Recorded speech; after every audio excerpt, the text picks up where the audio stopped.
If you're not willing to go in there and face yourself, you're not gonna find anything. You're gonna live right here on surface, man, right here on surface. So if there is an ending to this world and there is somewhere to go and there's a judgment, you're gonna get there and you might see a chart. And that chart may tell you who the f you should have been. And now you get the rest of your life to think about that. Man, I could have lived a much better life if I just would have just suffered a little bit more. If I just would have went in that and realized I had so much more. But fear and the 40% and living here versus living here, being afraid, stop me. Your biggest enemy, the most important conversation you will ever have in your life is the one you have with yourself. You wake up with it, you walk around with it, you go to bed with it. Eventually, you're going to act on it, whether you're good or bad. You have to.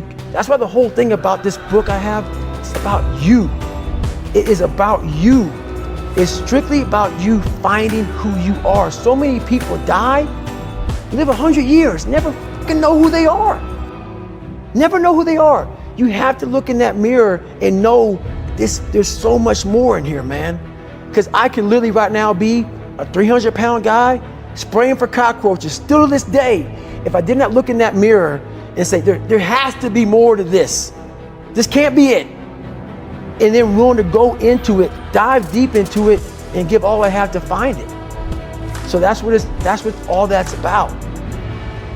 Let's say there's 10 people in this room, and we're all mediocre. But I'm the best of the mediocre people. I now think I'm great. I'm great. We surround ourselves around people that make us feel great. They tell us what we want to hear.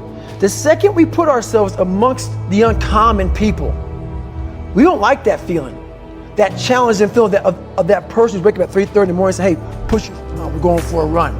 We don't like that challenge. We like that person who says, hey, you know what, man, I don't feel good today, man. And they say, oh, it's okay, brother. Take a day off, maybe we'll get a pizza to watch the game. We like that. We love that feeling. Why? Because you understand, man, we're good, bro. We don't want that motherfuckers like this. Hey, man, no, bro. Get your fucking shit on, man. Stop being a punk. We don't want that in our lives. We don't want that person who's constantly challenging our weaknesses. We want that person who's constantly, making us feel nice and good and secure in ours. That's the mediocrity of life. We want to be the best amongst the average people. People wonder, how do you stay hungry all the time? Because after I accomplish something, I don't sit back like a lot of guys who graduate buds, graduate this, graduate that. They get comfortable. They wonder why I'm getting weak, man. I don't know, I lost my edge. What's going on? Because once you hit the top of the fucking mountain, guess what happened? I'm good. I'm good, so you wonder why you're falling down now. Because once you reach the top of the mountain, you gotta build another one. That's mediocrity. There's a lot of people in mediocrity who have a nice resume, but they're one-timers, man. They hit a one-time deal, they busted it open, got a lot of money, but they're good. You're mediocre now, man. What are you fucking doing today, tomorrow, the next fucking day? That's why I don't listen to theorists. I don't listen to all that bullshit. I listen to a motherfucker who's like this, man. What's wrong, man? I'm fucking tired, dude.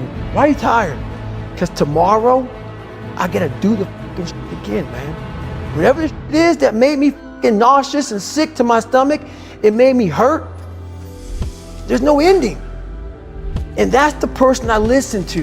That's the person who's gained knowledge. You gain knowledge through suffering. And on the other end of suffering is a world that very few have ever seen. It's a beautiful world because that's where you find yourself. You don't find yourself in over here. You find yourself on the other end. Like the 100-mile race I was on, I ran it for 24 hours. I found myself on the other end of that race. That 19 hours, I found, wow, there's a whole nother world out here that I've never even saw, but the world's in your mind. And that's what all that mediocrity is about. The mind has the tactical advantage over you at all times. At all times of your life, the mind has a tactical advantage over you. Why is that? It knows what you're afraid of. It knows your insecurities. It knows your deep, dark lies. And it starts to push you away from that. It pushes you in a direction that is comfortable. The mind controls everything. So what I realized was that when I was growing up and I was 300 pounds and I got all fat and I got all insecure, I realized that my mind kept taking me in this direction. When things got uncomfortable for me, when I was facing my insecurities, I was facing my fears, my mind said, oh no, we have the tactical advantage. We need to get you, separate you from this feeling. This feeling over here. Life's all about feelings. We want the happy feeling. We don't want that feeling of this sucks.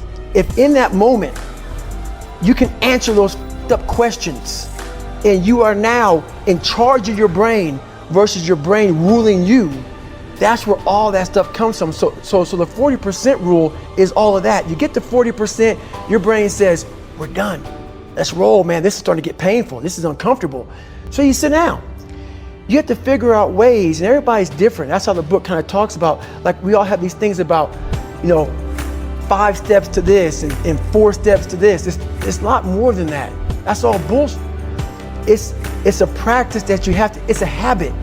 So if you know that at 40%, I'm feeling pain. At 40%, I'm feeling pain. That's where the 40% rule kicks in.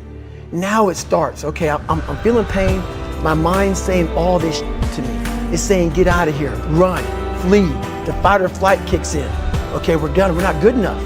It starts telling you all these things. You start to believe it because the mind controls all. This is the time where you have to gain control back of your mind. It's okay. Let me see if I can go 45%. And once you start giving yourself more and more hope and start realizing, okay, the mind starts to be, okay, what are you doing? We're supposed to be going right and you're going left. You start then controlling your mind. Start finding more in yourself. And then it goes from 40% to a lot further than that. But that's the start of it though. Get to the spot where your mind is saying stop. Wherever that is, you gotta get there first. And then that's when that starts to work for you. You gotta control yourself in that moment.